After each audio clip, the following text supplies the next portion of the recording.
ගෙවල් 100ක් පහු කරලා හරි බස් 3ක හරි හරියට තමන්ගේ ගෙදරට නේදයිලා තත්තු කරන්නේ. අල්ලපු ගෙදරට තත්තු කරන්නේ නැහැ. අල්ලපු ගෙදර ගෑනු උන්දට කන පැලෙන්න කන්න වෙන්නේ මොනොත් ඒ. මේ බොරු.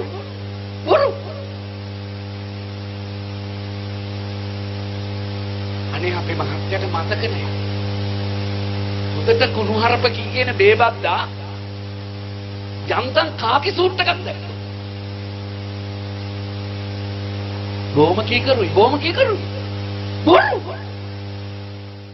ගෙදර මහත්තයාට මේ ලයිසන් එක දෙන්න එපා අම්මලා. අම්මලාගෙන් ආදරෙන් ඉල්ලන්නේ. අම්මලා තමයි කටගැස්ම ටික හදලා දෙන්නේ දැන් මහත්තයාට බොන්න. ලැජ්ජයි. කොළඹ නෝන මහත්තුරු සිංහල බෞද්ධ අම්මලා ට්‍රොලිය තල්ලු කරගෙන ඇවිල්ලා සුපර් මාකට් එකේ සුමානේ බිලේ මහත්තයාගේ බෝතලේ සිගරට් පැකට් එකයි ලැජ්ජ නැතුව දා ගන්නවා ඔබතුමා මගේ ඇස් දෙකෙන් දැකලා. ලැජ්ජ නැහැ. මේ අම්මා දෙන්න එපා මහත්තයාට බොන්න. ගෙදර ගෙනල්ලා බොනවා නම් ගහන්න බෝතලේ පොලේ. ඇයි? තාත්තා බීලා අකාලේ මිය ගියොත් ඒකේ වැඩිම පාඩුව කාටද? ඔබටයි ඔබේ නංගිටයි ඔබේ අම්මටයි. ඒක තාත්තට කියන්නේ. ගෙදර තාත්තට බොන්න දෙන්න එපා පුතේ. බුදු තාත්තේ බොන්න එපා. මගේ තාත්තා බීලා අකාලේ මිය ගියොත් ඒකේ පාඩුව මට කියන එකද ගෙදර ගිහිල්ලා කියන්නේ. කොහොම හරි නවත්තපු. පුතේ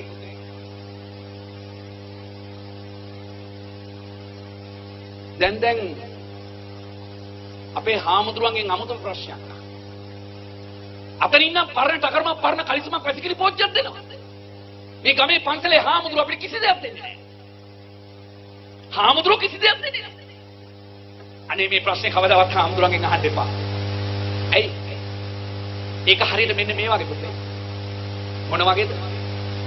පුතේ ඔබ ඉපදුනේ ඔය උසටද? ඔය උසටද ඉපදුනේ? අපතේ? ඔබ පුංචි කාලේ අම්මගේ කුස ඇතුලේ හිටියා කියලා දන්නවද? දන්නවා. මතකද? ඉවටක් දන්නවද මතකද? කවුද කිව්වේ? අම්මා මේ ටිකක් කිව්වා. බඩ ඇතුලේ ඉන්නකොට ඔය වගේම දඟල. හිටපු ගමන් අම්මට ගහනවා වැලිපිටේ. අනේ අම්මට හරි දුනා පුතේ. මෙන්න ආය දවසක් ගැහුවා දණියෙක්.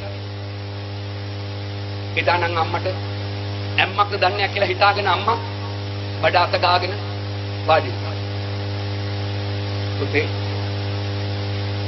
අම්මා කවදාවත් මාස 10ක් ඔබ කුස ඇතුලේ තියාගෙන කිසි දවසක මුණින් අතට නිදාගත්තේ නැහැ. හැමදාම නිදාගත්තේ අම්මා උඩ පිළියක්. ඇයි? දරුවා පොඩි වෙයි කියලා. ඒක තමයි ඔබේ අම්මගේ කතාව. අම්මා බඩින් බාගෙට කෑවේ. අම්මා ඔබට හොඳ බත් ටික බෙදලා කුස්සියට ගිහිල්ලා බලන්න අම්මා දන් කොට ටික හූරගෙන කනවා. තාත්තගේ ඇස් දෙක යටට ගියා. කෙස් පැහිලා. ඇඟ රැලි වැටිලා.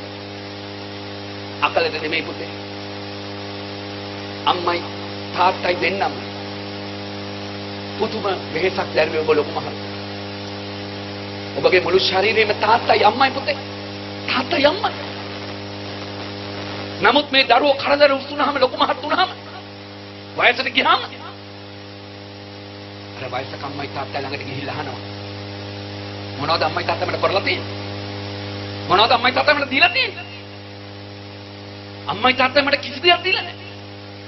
මොන කෙල් මලට මෙයා මගේ අම්මයි තාත්තයි ළඟ මං ඉපදුනාක් දන්නේ.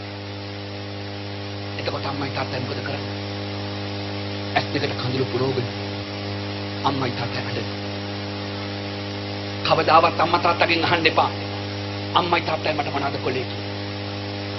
අම්මයි තාත්තයි මට මොනවද නොකළේ කියලා අහන්න එපා. තව ටික කාලයක් යනකොට කොහෙවත් ඉන්න එකෙක් ඇවිල්ලා අම්මට තාත්තට අරන් දෙන්න බැරි වෙච්ච අරුන්ගල් ජෝඩුව මං වාට අරන් දෙන්නම් කියලා ඔබ වරවට ගන්න. එදාට ඔබ අම්මටයි තාත්තටයි පයින් ගහලා කොහේ හරි යයි. හැබැයි මතක තියාගන්න. කවදා හරි ඔබට අම්මගේ තාත්තගේ හිත රිදවලා ගියොත් අම්මගේ තාත්තගේ ළඟට නැවත එන්න වෙනවාමයි. එදාට අම්මා මොකද කියන්නේ? පන්නනවා නෑ. වැලේ ගෙඩි වැලට බැර නැහැ පුතේ. උඹට අපි සලකන්නම් කියලා අම්මා බාර ගන්නවා. පුතේ කවදාවත් අම්මා තාත්තගෙන් අහන්න එපා. අම්මයි තාත්තයි මට මොනවද කළේ කියලා. මම ප්‍රශ්නයක් අහන්න. නැවත වහන්න. මට බොරු කියන්න එපා දරුවා. කාටද අත උස්සලා ආඩම්බරෙන් කියන්න පුළුවන්? කිසි දවසක මගේ අම්මගේ තාත්තගේ හිත රිදවලා නැහැ. හැබැයි මේ ප්‍රශ්නෙමත් අහලා තියෙනවා. මොනවද මේ කරන්නේ? මට ඉස්කෝලේ යන්න පරක්කු වෙන්න. තාම කැමරට ගිහලා හැත්ති නේද? මොනව කරනවද මං? අම්මා ඇඬුවේ නැහැ. හදවතින් ඇඬුවා අම්මා. ඇයි මගේ දරුවා මේ විදිහට මට සැරෙන් කතා කරන්නේ කියලා අම්මා ඇඬුවා. ඒ ප්‍රශ්නෙමත් අහලා නැති. මගේ අම්මගේ තාත්තගේ කවදාවත් මං හිත රිදවලා නැහැ කියලා බොරු කියන්නකෝ ඇත්ත කියන්න පුළුවන් දරුවෙක් ඉන්නවා නම් අත උස්සන්න බෑ.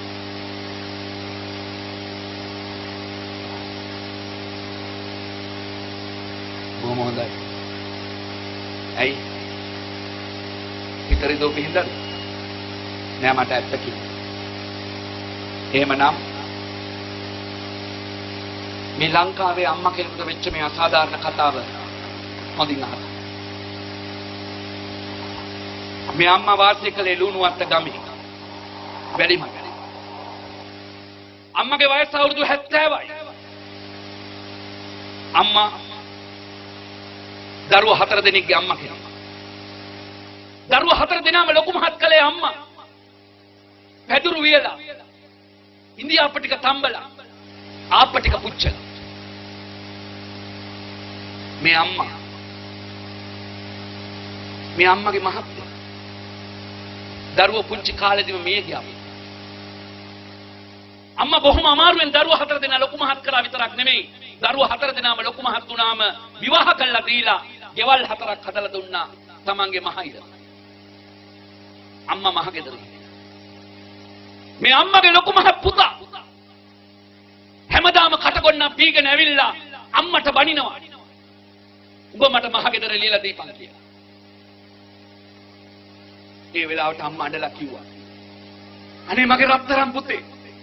උඹලා 4 දෙනාටම මම යුතුයකම් කළා. උඹලා 4 දෙනාටම ගෙවල් 4ක් හදලා දුන්නා.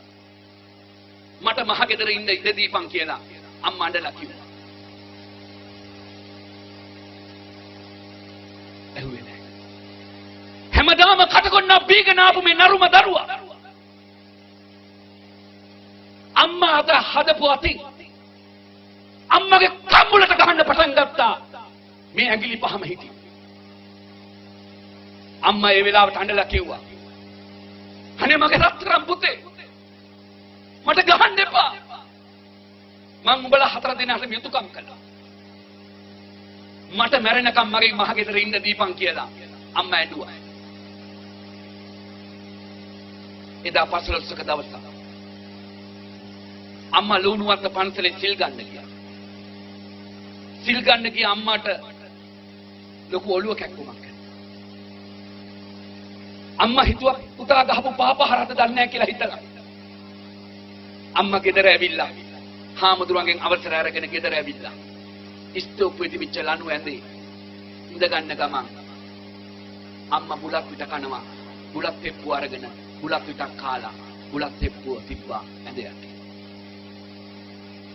අම්මා නිදාගත්තා. අම්මට හොඳටම නිින්ද ගියා. වෙලාව හවස 4යි.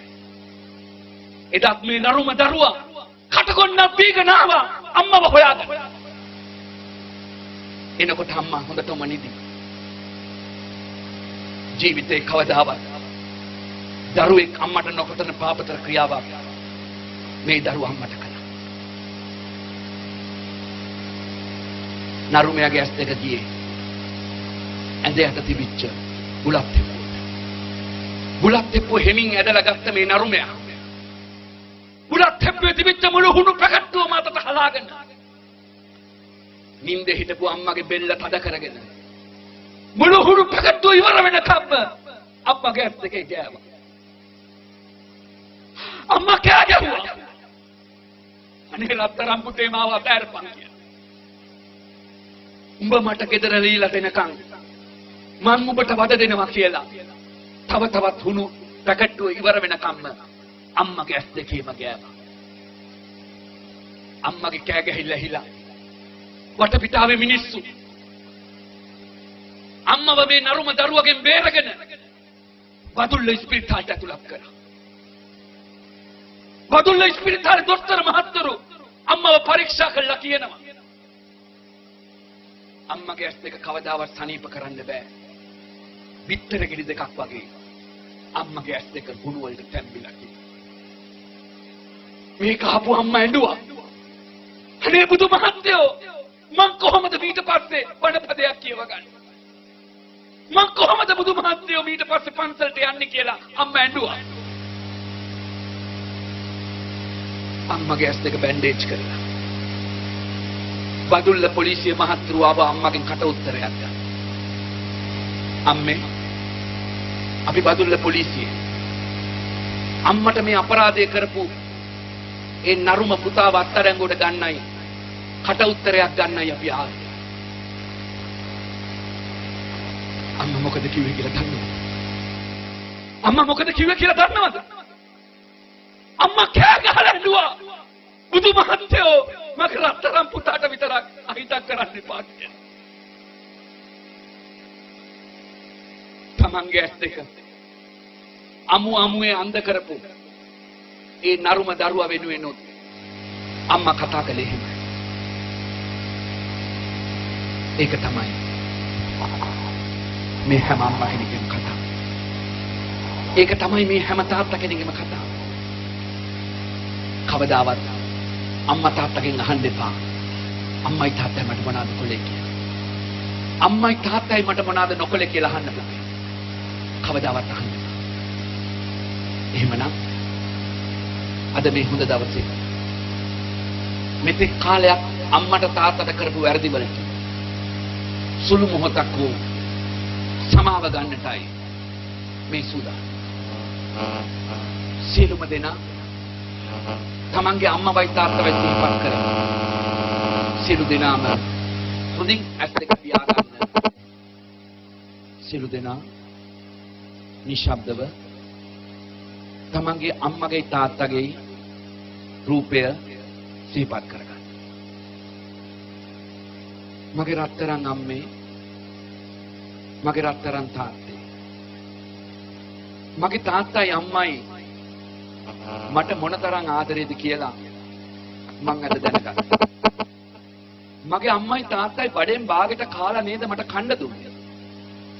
මගේ අම්මයි තාත්තයි හරියට අඳින්නේ නැතුව නේද මට අඳින්න දුන්නේ.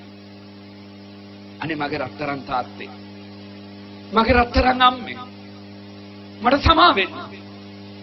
මං කිසි දවසක මගේ අම්මගේ තාත්තගේ ආයේ හිත රිදවන්නේ නැහැ.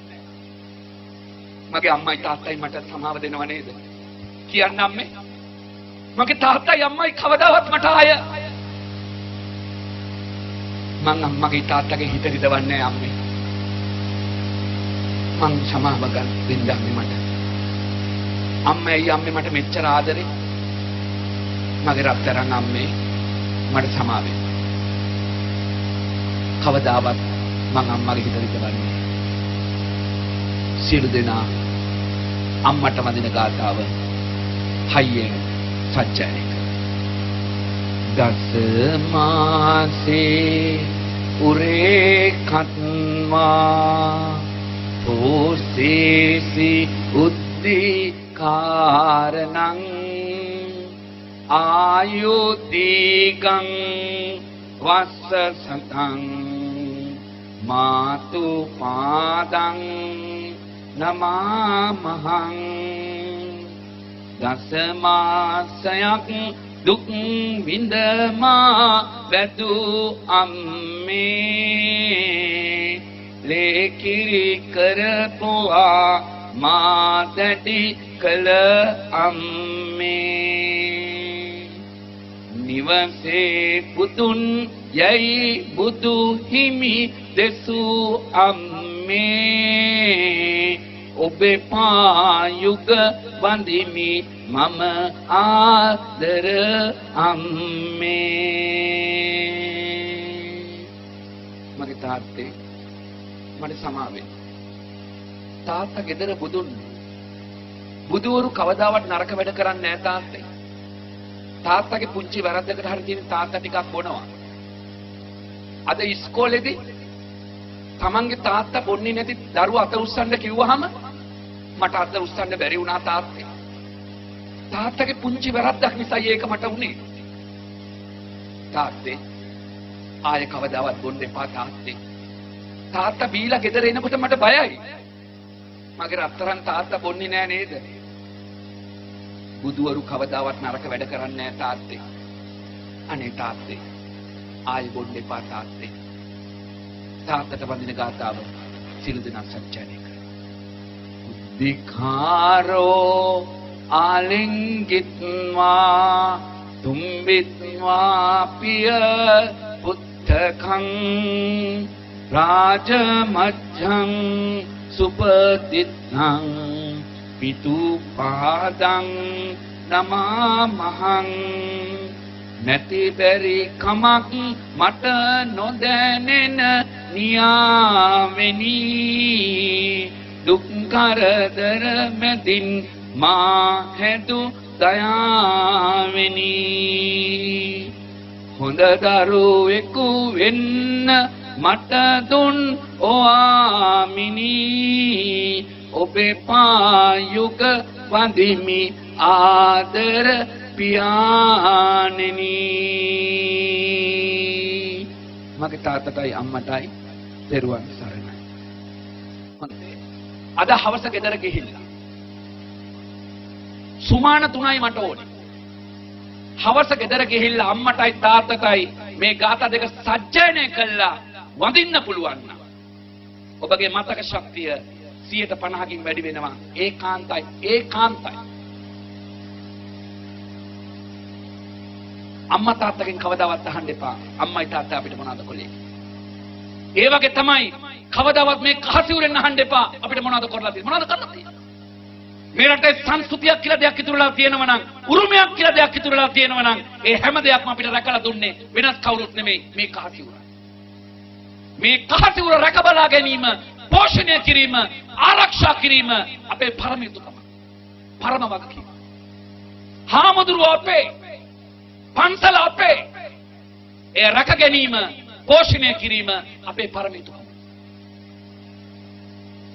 බුදුහාමුදුරන්ට අපහාස කළා මේ මගේ අතේ තියෙන්නේ සැන්ඩෙලා කියන ලෝක පූජි සපතු දැන්වීම මේ කාන්තා සෙරපු සියල්ලක්ම හේතු කරලා තියෙන්නේ බුදුහාමුදුරගේ බුද්ධ රූපෙට අපහාස කළා බුද්ධ රූපෙට අපහාස කළා සැන්ඩෙලා කියන ලෝක පූජි සපතු දැන්වීම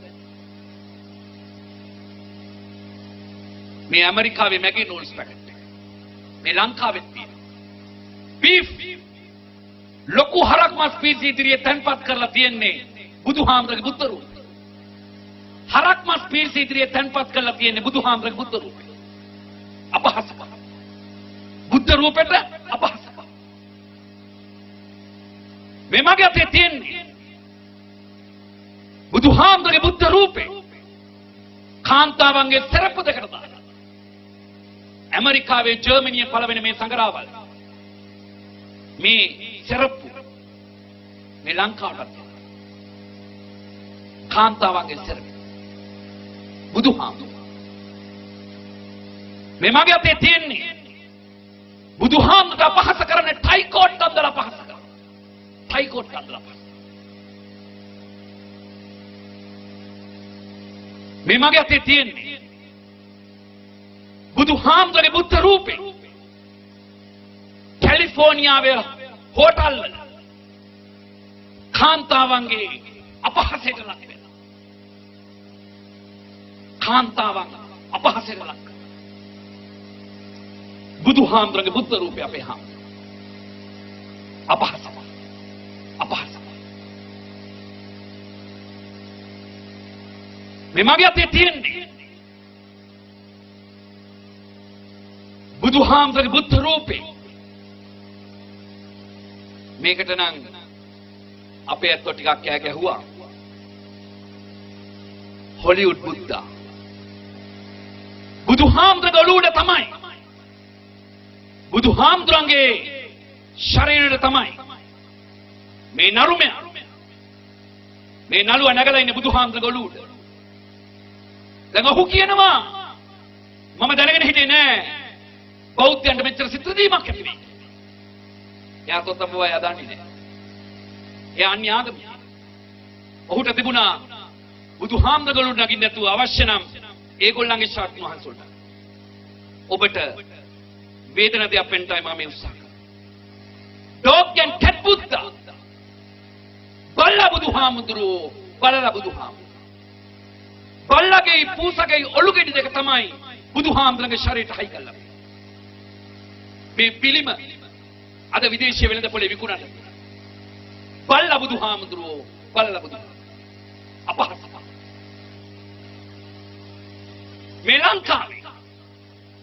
මේ ලංකාවට ගෙනාපු ගෝණි බෑග් එක.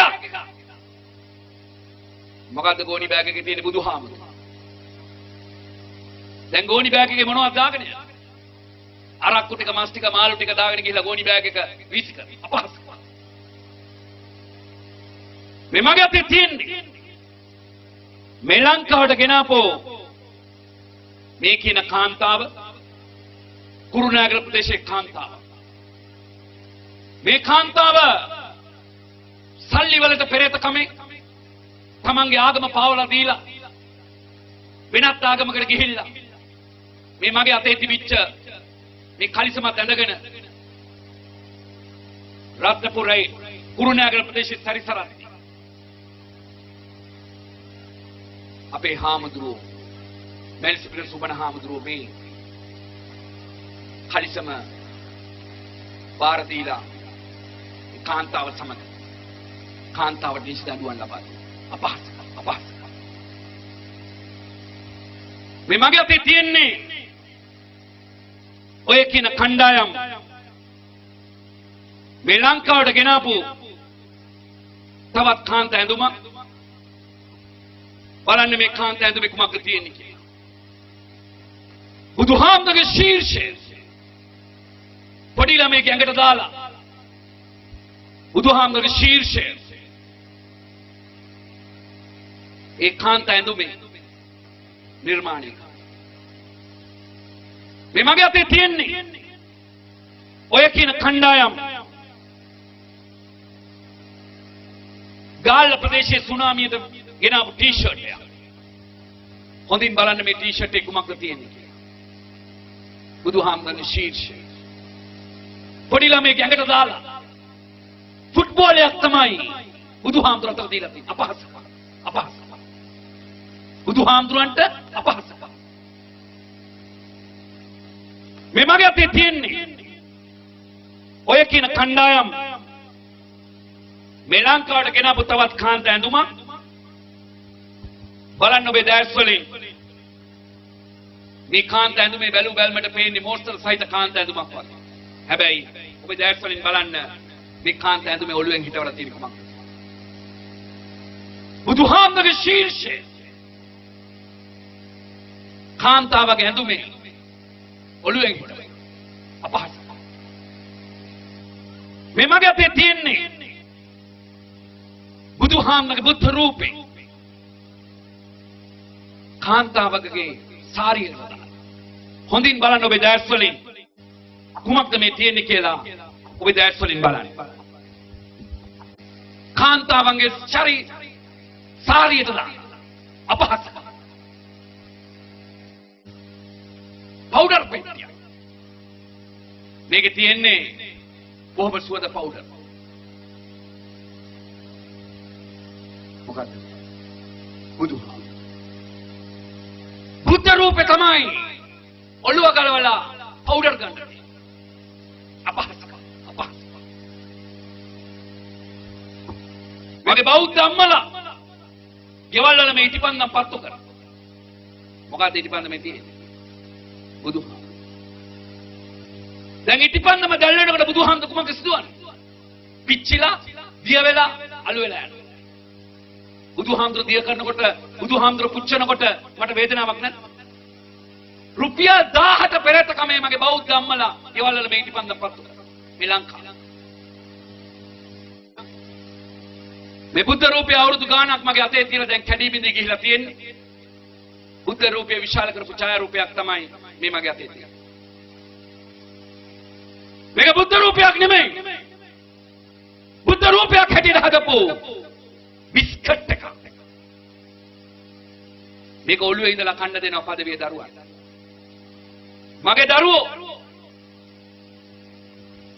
බිස්කට් එකට පෙරේත කමේ නෙමෙයි. පොත් පාසලට පෙරේත කමේ මේ බිස්කට් එක ආහාරයට ගන්න. දැන ගියොත් කොහෙද පුතේ? දැන ගියොත් කොහෙද? කතරගම. නොදැන ගියොත් අතරගම. දැන ගියොත් කතරගම, නොදැන ගියොත් අතරගම. ඇත්ත ටිකක් තිත්තයි. හැබැයි ඇත්ත මේකයි. එක දවසේ කන්තලේ පන්සලේ පොඩි හාමුදුරු 19ක් සිවුරක් දැලා දාලා ගියා. කොහෙලා බැලුවා ඇයි කියලා. පොඩි හාමුදුරගේ අම්මලා තාත්තලාට රුපියල් 25000 බැගින් දීලා පොඩි හාමුදුරුවන්ව සිවුරෙන් ගලවගෙන ඉන්න කියලා. අම්මලා තාත්තලා රුපියල් 25000ට පෙරේත කමේ පොඩි හාමුදුරගේ සිවුර ගලවලා ගෙදර ගෙනිච්චා. අහන්න මේ අමන කතාව අවස්ථාන වශයෙන්. කන්තලේ ඉඳලා 73ක් තියෙනවා මේ පන්සල. මේ හාමුදුරුවෝ තනියම වැඩම කළා හිටියේ මේ පන්සලේ.